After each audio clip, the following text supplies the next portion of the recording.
Неге үкілер түнде соншалықты белсенді болатынын ойланып көрдіңіз бе? Көп адамдар үкілер басын тек 180 градусқа ғана бұра алады деп ойлайды. Бірақ шындығында үкілер басын 270 градусқа дейін бұра алады. Егер адам мұны істесе, бірден есінен танып қалар еді. Ал үкілерде олай емес. Неге? Себебі олардың денесінде қосымша қан тамырлары өте көп. Сол себепті басын қатты бұрған кезде де миына қан мен оттегінің жеткізілуі тоқтамайды. Енді сұрақ туындайды: неге үкілер түнде аса белсенді? Үкілердің көздері әлсіз, жарықта көруге арнайы бейімделген.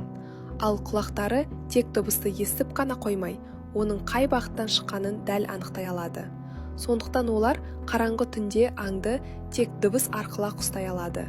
Яғни, қараңғылық олар үшін әлсіздік емес, керісінше артықшылық. Үкілер ұшқанда мүлде дыбыс шығармайды. Барқыт тәрізді қауырсынмен тісті шеттер ауа турбуленттілігін азайтады. Ол қанат қаққандағы ауаның дыбысын толықтай жұтып қояды. Тағы бір қызық дерек: үкілер көзін айналдыра алмайды. Сол кемшіліктің орнын толтыру үшін табиғат оларға басын аса кең бұрау қабілетін берген.